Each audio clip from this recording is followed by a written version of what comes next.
Halo pemirsa, selamat siang. Cuaca buruk memicu banjir dan longsor di sejumlah daerah mengakibatkan jatuh korban jiwa. Saya Rizky Hasan, inilah seputar iNews Siang selengkapnya.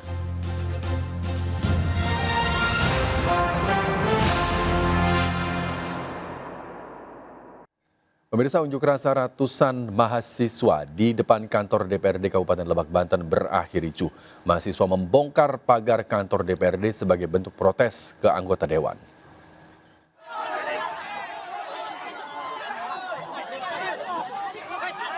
Kericuhan pecah saat ratusan mahasiswa berupaya mendobrak gerbang DPRD Kabupaten Lebak, Banten.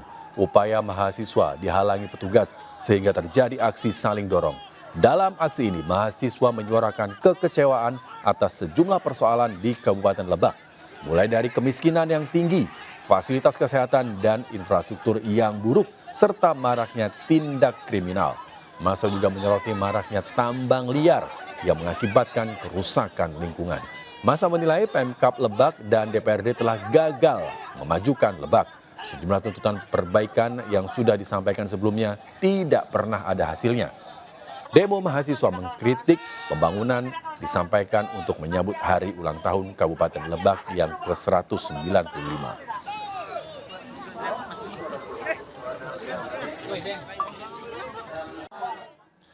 Satu keluarga, yaitu ibu dan anak di Ngawi, Jawa Timur tersambar petir hingga mengalami luka-luka.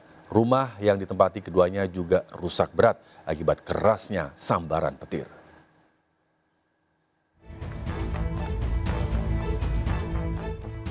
Seperti inilah kondisi rumah milik Aning dan Ratna, warga desa Pelanglor, Kecamatan Kedunggalar, Kabupaten Ngawi, Jawa Timur. Rumah ini tersambar petir pada Jumat malam dan rusak parah di bagian atap tengah. Kerasnya sambaran petir juga melukai Ratna dan anaknya yang tengah berada di dalam kamar. Keduanya mengalami luka bakar ringan di punggung dan lengan. Sementara suami dan anggota keluarga lain tidak terluka. Menurut Ratna, sambaran petir besar terjadi satu kali, namun berupa ledakan keras di atap rumah disusul asap putih. Ia pun sempat jatuh pingsan. Antara sadar kali enggak. Terus sadarin asap putih kali percikan api. Oh, taunya seperti itu ya. Terus ibu sempat kena mungkin tubuhnya. Belakang pernah api. Setelah mendapat perawatan di puskesmas, Ratna dan anaknya kini mengungsi ke rumah kerabat. Rumah yang rusak parah saat ini telah dibongkar warga untuk dibangun kembali. Dari Ngawi, Jawa Timur, Asfi Manar, iNews melaporkan. Banjir bandang menerjang wisata alam sumber mata air di Bojonegoro, Jawa Timur. Akibatnya sejumlah lapak pedagang rusak.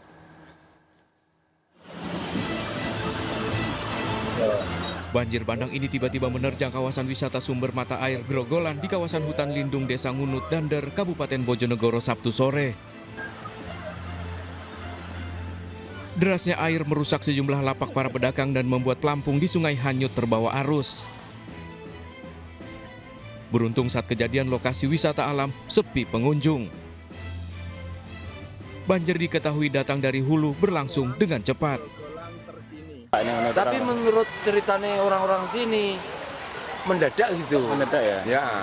Waktu itu masih banyak pengunjung nggak Pak? Enggak ada, ya? sudah sepi. Sudah sore ya? Ya, sudah sore. Ini barang-barang ada yang hanyut Pak? Enggak ada. Ya cuma ada yang rusak sedikit-sedikit ini. Ada kerusakan-kerusakan lapak ini ya? Iya. Tapi nggak ada korban Pak ya di sini? Enggak ada. Meski banjir telah surut, namun air di sungai yang biasanya jernih kini berubah menjadi keruh.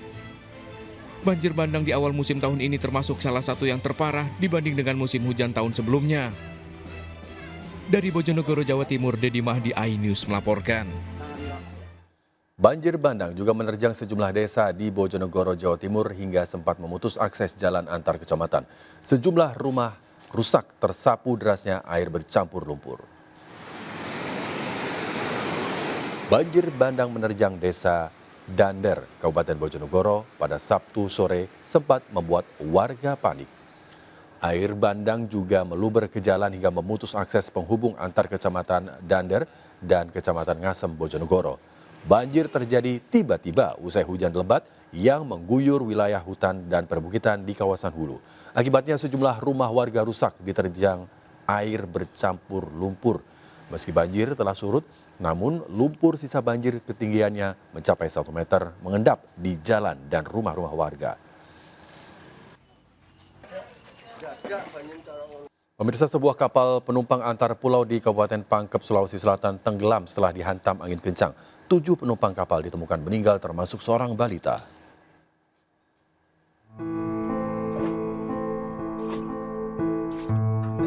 Satu persatu penumpang kapal motor Rizky yang tenggelam di perairan Pulau Balang Cadi, Kabupaten Pangkep berhasil dievakuasi tim SAR gabungan pada Sabtu malam.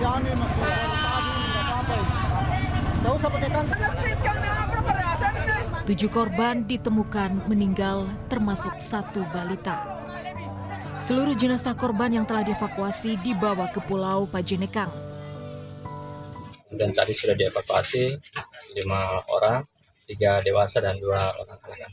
Total korban yang meninggal dunia, Pak, dalam musibah ini? Untuk informasi sampai malam ini itu ada 7 orang.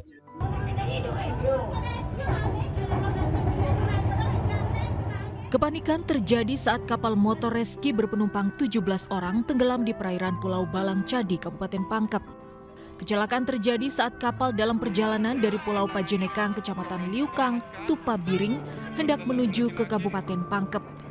Hujan dan angin kencang serta gelombang tinggi menghantam kapal hingga tenggelam.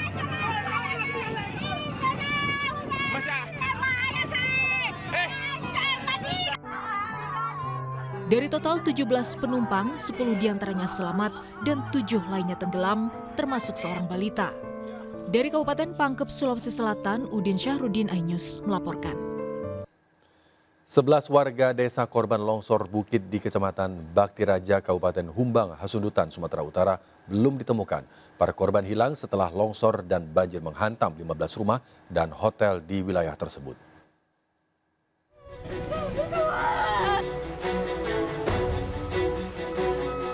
Sebelas warga desa Simangulampe, Kecamatan Batik Raja, Kabupaten Humbang, Hasundutan belum ditemukan pasca banjir dan longsor menghantam wilayah tersebut. Longsor terjadi usai hujan deras berjam-jam pada Jumat dan Sabtu kemarin. Longsor tebing berupa tanah dan batu-batu besar ambruk menimpa 15 rumah dan homestay. 1 warga meninggal ditemukan di perairan Danau Toba. 2 orang selamat dan 11 orang lainnya masih dalam pencarian. Di korban yang tertimpa sampai semalam 12 orang. Tadi dapat 1, berarti tinggal 11 lagi. Saat ini pencarian dilakukan menggunakan alat beko dan breaker untuk memecah batu padas. Sementara material batu dan lumpur dari lereng perbukitan desa Simangulampe hingga kini masih menutupi jalan lintas. Dari Kabupaten Humbang, Hasundutan, Sumatera Utara, Aris Fernando, iNews melaporkan.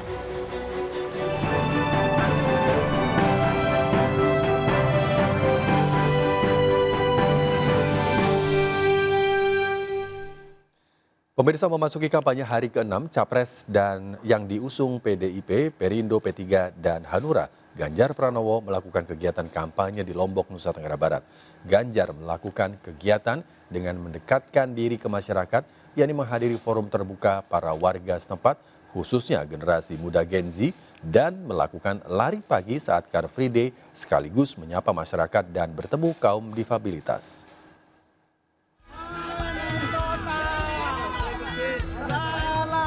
Calon Presiden Ganjar Pranowo memulai kegiatan kampanye di Lombok, Nusa Tenggara Barat Minggu pagi dengan berolahraga dan menyapa warga dalam acara Car Free Day di Jalan Udayana, Lombok. Kehadiran Ganjar disambut antusias massa yang tak henti-hentinya meneriaki nama Ganjar Presiden. Tak hanya berolahraga dan menyapa warga, Ganjar juga menyempatkan diri untuk berdiskusi dengan kaum disabilitas.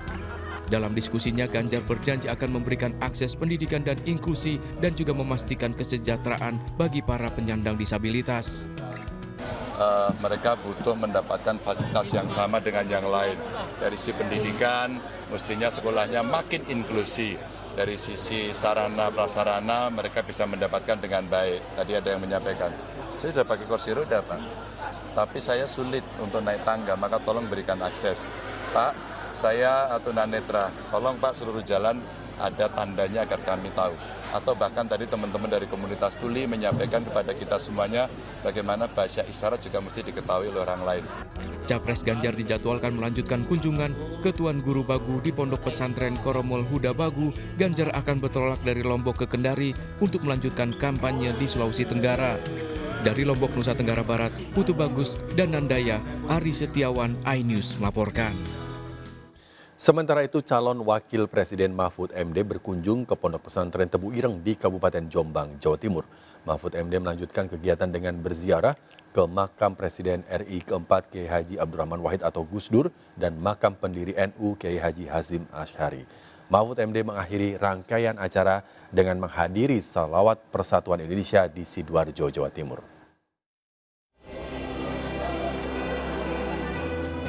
Mengawali rangkaian acara di Jawa Timur, calon Wakil Presiden nomor urut 3 Mahfud MD berkunjung ke Pondok Pesantren Tebu Ireng di Kabupaten Jombang, Jawa Timur. Mahfud MD juga berziarah ke makam Presiden RI keempat Kiai Haji Abdurrahman Wahid atau Gus Dur serta makam pendiri MU Kiai Haji Hasyim Asy'ari. Pada awak media, Mahfud mengungkapkan pernah mendapat pesan dari Gus Dur berupa doa agar bisa menjadi pemimpin yang naik dan turun dari posisi kepemimpinan dengan selamat. Usai melangsungkan serangkaian kegiatan di Jombang, Mahfud bertolak ke parkir timur Gor Sidoarjo. Dengan didampingi Ketua Umum Partai Perindo Haritanu Sudibyo dan Kiai Haji Said Agil Sirot serta sejumlah caleg Perindo, Mahfud hadir dalam acara Giat Sholawat Persatuan Indonesia. Sekitar 50.000 warga Sidoarjo, Pasuruan, Mojokerto, Gresik, dan Surabaya hadir dalam acara Sholawat Persatuan Indonesia. Di hadapan puluhan ribu massa, Mahfud selain menjanjikan akan meningkatkan kesejahteraan guru madrasah dan pondok pesantren, serta mengkampanyekan Indonesia sebagai negara Islam terbesar dunia yang memiliki rasa cinta kedamaian.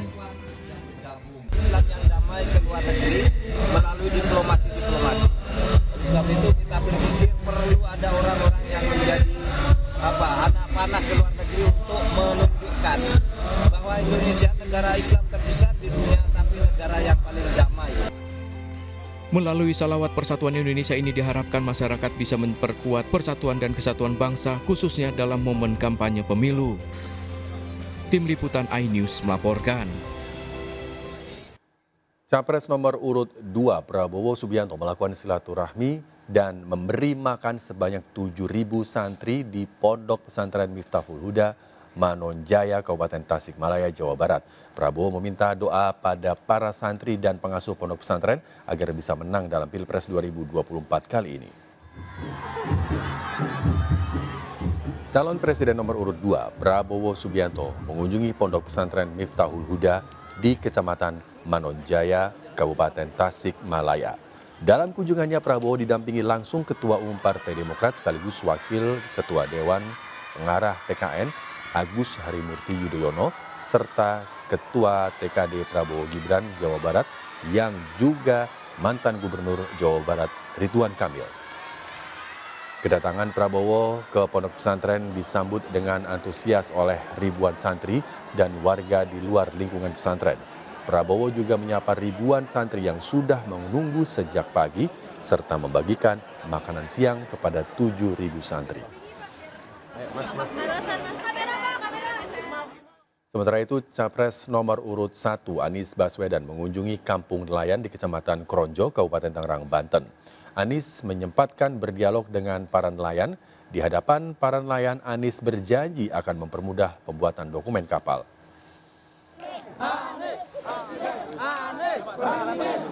Teriakan Anies Presiden dari para nelayan menyambut kedatangan Anies Baswedan di Kampung Nelayan Kecamatan Kronjo, Kabupaten Tangerang, Banten. Usai menyapa sejumlah nelayan, calon presiden nomor urut 1 ini sempat berdialog di atas kapal nelayan untuk menyerap berbagai aspirasi para nelayan.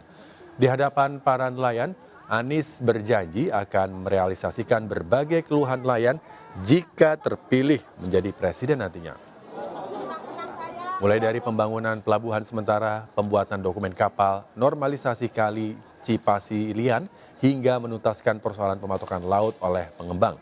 Tidak hanya berdialog dengan para nelayan, Anies Baswedan juga menyempatkan diri untuk mengunjungi para pedagang ikan di tempat pelelangan Kronjo.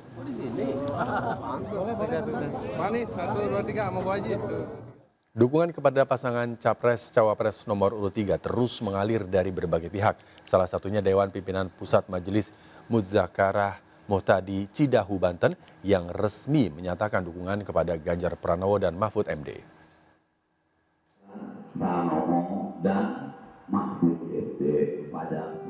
Tokoh ulama Banten Abuya Ahmad Muhtadi Dimyati resmi menyatakan dukungan terhadap calon Presiden Ganjar Pranowo dan calon Wakil Presiden Mahfud MD. Sikap dukungan tersebut disampaikan dalam Majelis Cidahu, Kampung Cidahu, Kecamatan Cadasari, Pandeglang, Banten, akhir November lalu. Alasan kami melakukan dukungan kepada Pak Ganjar dan Mahfud ini sudah berdasarkan hasil rapat yang begitu panjang. Alhamdulillah referensi-referensi dan indikator yang kami buat terkait masalah capres dan cawapres yang layak untuk kami pilih tanpa memiliki rasa simpati atau apa pada saat itu. Kami hanya fokus kepada sebuah kajian. Alhamdulillah hasil kajian kami jatuh kepada Pak Ganjar dan Pak Mahfud. Rais Am Majelis Muzakarah Muhtadi Cidahu, Banten Abuya Muhtadi menginstruksikan seluruh jajaran pengurus untuk berjuang memenangkan Ganjar Mahfud dalam Pilpres 2024.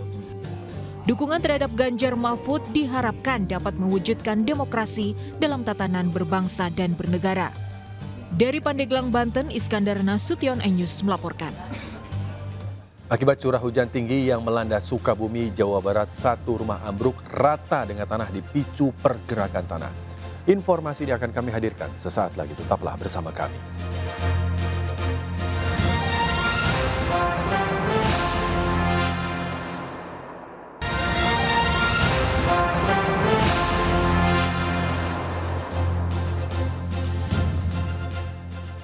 Pemirsa, diduga remblong, bus pariwisata bermuatan puluhan mahasiswa terguling di wilayah Puncak Ciloto, Cianjur, Jawa Barat. Sejumlah penumpang mengalami luka-luka.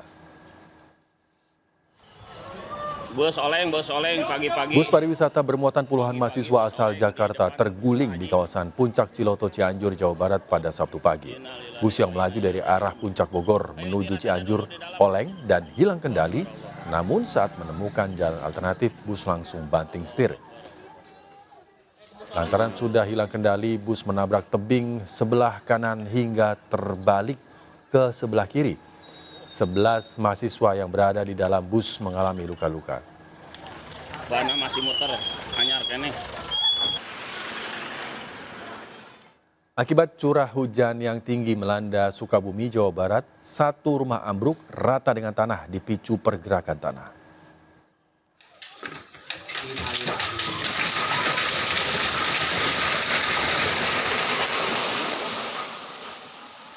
Video amatir warga ini merekam ambruknya rumah warga di Kampung Tegal Kaso, Desa Bencoy, Cirenghas, Kabupaten Sukabumi, Jawa Barat, yang dipicu pergerakan tanah.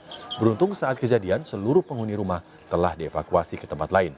Pemilik rumah menyebut retakan telah terjadi sejak sehari sebelumnya dan terus membesar.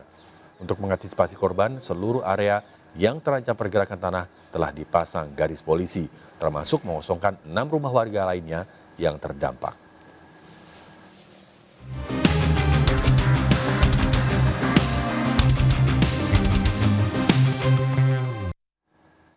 Polisi menggerebek 2 tempat hiburan malam di kawasan Pantai Indah Kapuk, menemukan pengunjung positif menggunakan narkoba dan sejumlah barang bukti. Sementara di Bekasi, pelaku begal sadis babak belur diamuk warga. Informasi ini pemirsa kami rangkum dalam Seputar Kriminal.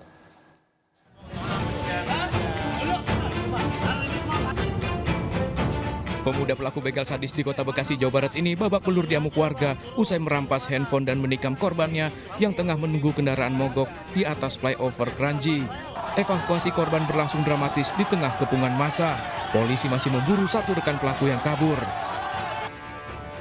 Razia narkoba Minggu dini hari tadi menyasar 2 tempat hiburan malam di kawasan Pantai Indah Kapuk, Penjaringan, Jakarta Utara. Petugas mengamankan sejumlah orang yang positif narkotika serta menemukan barang bukti ekstasi, kokain, serta menyita ratusan botol minuman keras dan juga menyegel kedua tempat hiburan tersebut. Kamera CCTV ini merekam aksi 2 orang warga negara asing diduga melancarkan hipnotis untuk menggasak uang tunai 4 juta rupiah dari toko minimarket. Pelaku beraksi dengan modus tukar uang kertas 50 ribuan dan 100 ribuan edisi terbaru. Kedua pegawai minimarket tak berdaya hingga menyerahkan uang yang ada di laci kasir pada para pelaku. Komisi Pemilihan Umum telah menetapkan jadwal dan tema debat Pilpres 2024. Namun dalam debat yang akan digelar 5 kali ini, tidak akan ada debat khusus para calon presiden ataupun calon wakil presiden, seperti yang telah diatur dalam Undang-Undang Pemilu.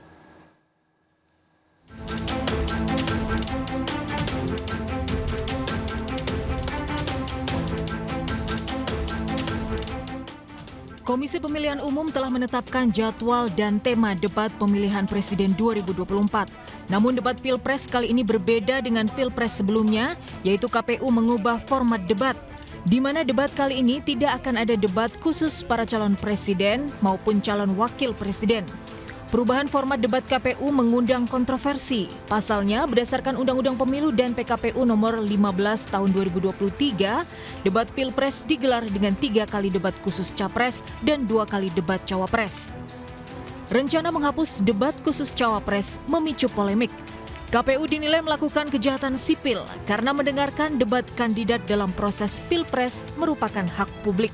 Kemudian di 2024 ini ada wacana penghapusan agenda debat Cawapres, ini nanti akan berdampak pada beberapa hal. Misalnya KPU bisa saja dituduh oleh publik melakukan kejahatan sipil. Kenapa?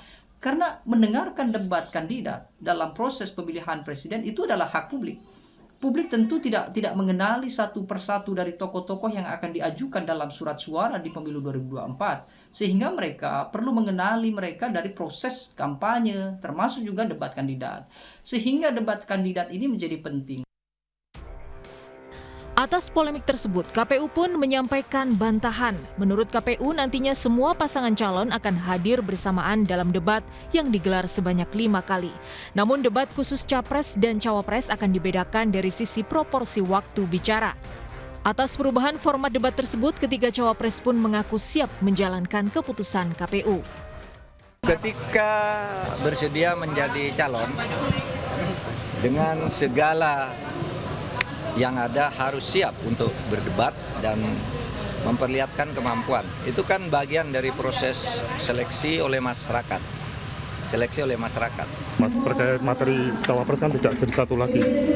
Biasanya ikuti keputusan KPU. Pokoknya kita ikuti aja, kita hormati keputusan KPU. Saya ikut aja. KPU mana baiknya kita ikut. Soal yang menguntungkan ya setiap saat dimanapun peluang harus dimanfaatkan oleh siapapun. Debat Pilpres 2024 akan digelar sebanyak 5 kali, dengan 2 kali debat pertama akan digelar pada bulan ini dan 3 debat sisanya digelar tahun depan. Tim Liputan iNews melaporkan. Ketua Umum DPP Partai Perindo Haritanu Sudibyo bersama caleg DPR RI Dapil Jawa Timur 1 Partai Perindo Angela Herliani Tanu Sudibyo menyapa warga Kalidami, Kota Surabaya. Di Kalidami, HT dan Angela berbagi makanan gratis dari pelaku UMKM binaan Partai Perindo dan juga pengobatan gratis.